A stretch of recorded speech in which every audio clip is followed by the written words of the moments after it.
Magandang araw mga boss, welcome po ulit sa aking channel, no. Para sa video natin ngayong araw is Gixxer 150 Fi. So may dinala dito sa amin sa shop, yung motor hindi umaandar, so hinila lang siya. So yun yung titingnan natin. So yun yung motor mga boss, no. Ang sabi ng may-ari, yung motor daw is nasa parking yan. Nung gagamitin niya na yung motor, napansin niya na yung oil cap niya is tanggal. So ang ginawa niya, ibinalik lang niya yung oil cap tapos ginamit niya. So yung motor nagamit pa daw niya ng mga 1 kilometro yan. So bago tumirik yung motor, narinig daw niya na may malakas na ingay, tapos bigla namatay yung makina. So after nun, hindi na daw siya ulit umandar, kaya ang ginawa, hinila nila papunta dito sa amin sa shop.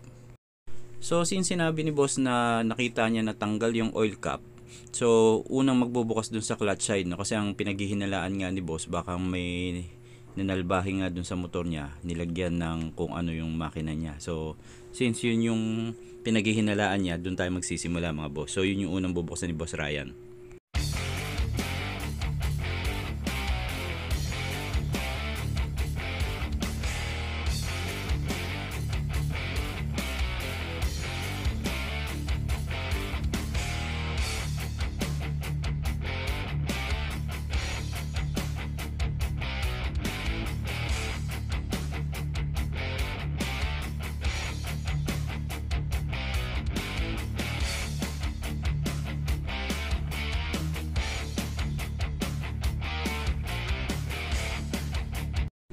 So after na ma-check ni Boss Ryan yung clutch side, no, wala nga siyang nakitang problema, no. So ang sabi niya kay boss, magbubukas din sa magneto side saka dun sa head cover para iisa-isahin makita kung ano yung problema.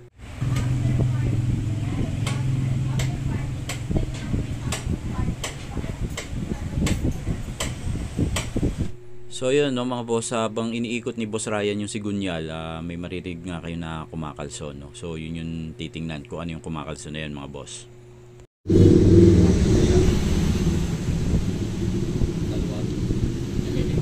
Maingay na to dati. Hindi na makakalas siya kung maigpit. Baka nangingay na siya.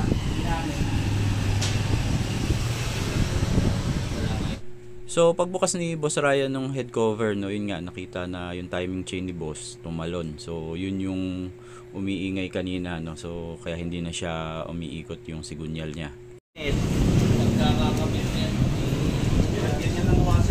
Ba't kinalas na ba yan? Nagawa na ba yan? Ano pong ginawa? Dito, tinanggal to. Tapos, uwi sa bahay nila. Ano pong ano? Sabi niya, marami kang pinagdali. Hindi kasama timing chain. Hindi na sinabi. Eh, baka tinukuran niya lang to para tumahimik.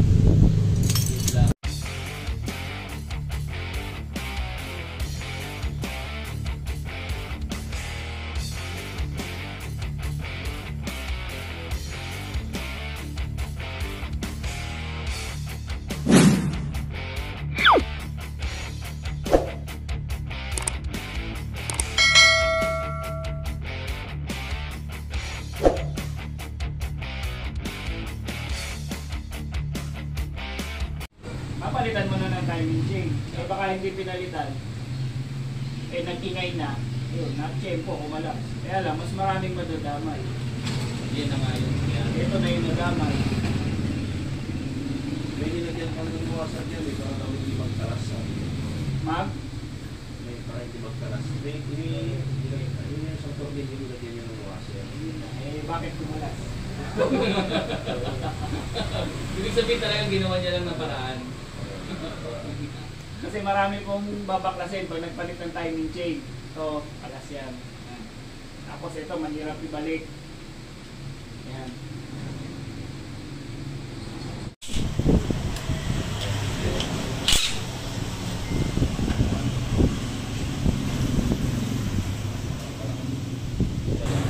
Ayan na yan, diba? Guide. Same guide. Basta cable.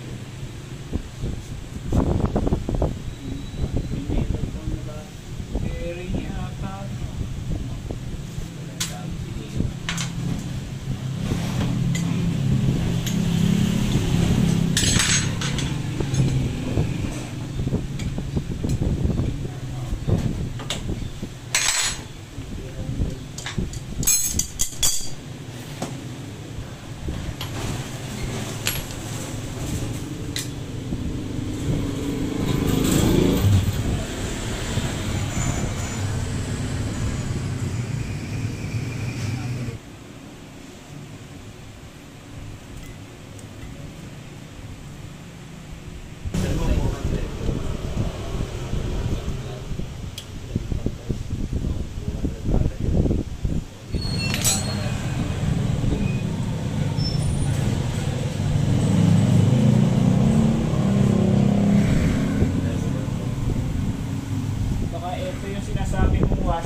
ito eh. Dapat wala. Kasi daw pa kayo. Kasi naman kasi naman na yung Tapos may durog na bearing eh. Galing yung durog na bearing.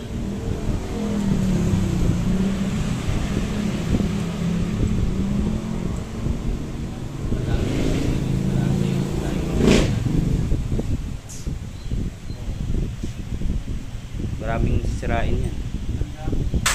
Kasi nawala siya sa timing eh.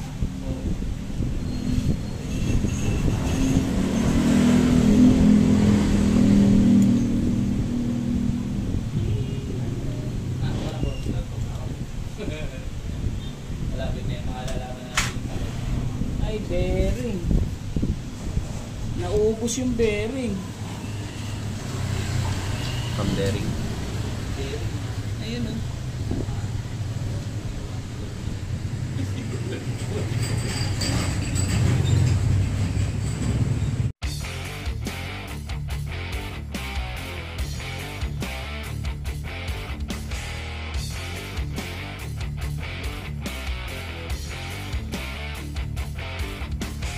Oh, wala na yung bulitas. Wala na yung bulitan. Ay, pinakita niya na may bulitan. Wala na. Talaga.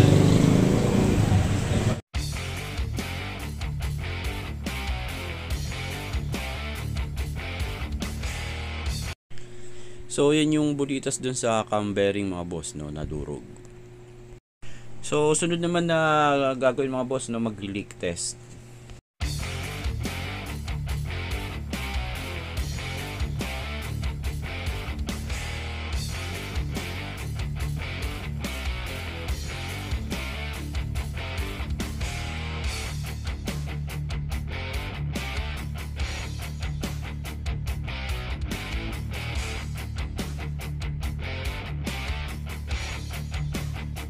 So, sunod naman na ginawa, nagkabit ng bagong timing chain sa guide mga boss.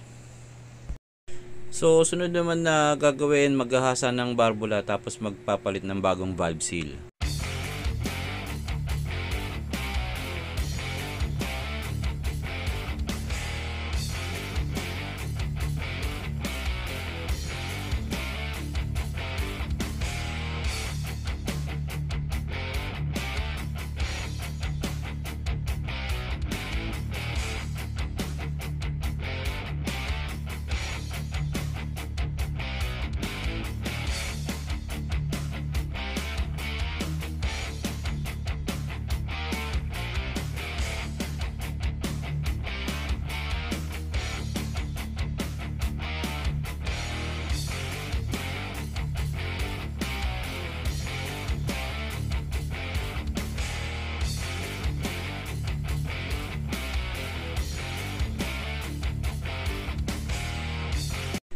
Sunod naman, nagpalit ng bagong cam bearing mga boss.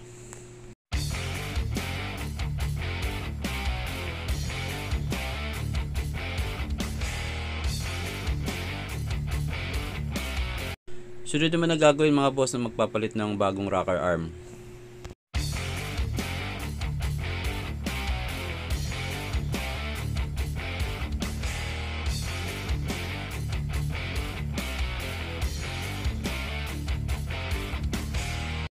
Sunod naman mga boss, magpapalit ng bagong cam gear with decompressor.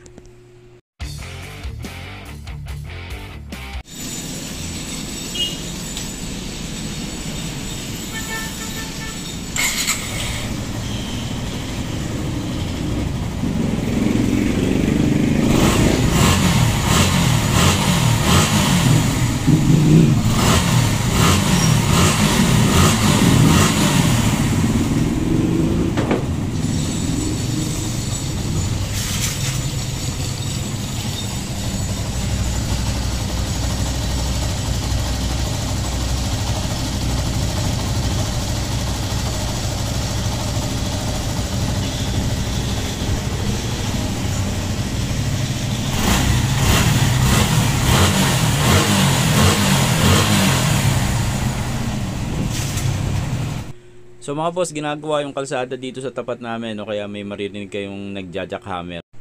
So after na gawin at palitan yung mga damaged parts ng motor, okay na yung motor ni boss, no, tumatakbo na. So remind ko lang mga boss, bago kayo magpagawa, siguraduhin nyo na marunong yung gagawa ng motor. Kasi katulad dito sa motor ni boss, simple lang ang problema nito, kaso nga hindi namin alam kung paano siya ginawa. Kaya yun, nasira ulit, tapos mas maraming nadamay. So yun nga, siguraduhin nyo na marunong yung gagawa para at least hindi kayo gagastos ng malaki. Ito, maraming nadamay dito kaya medyo malaki yung ginastos ni boss. So yun mga boss, no, nagchat nga din si boss, ang sabi nga niya smooth na daw yung under ng motor niya. Para dun sa mga gusto magpa-check ng motor nila mga boss, no, PM lang kayo para ma-schedule natin yung motor nyo. Salamat mga boss.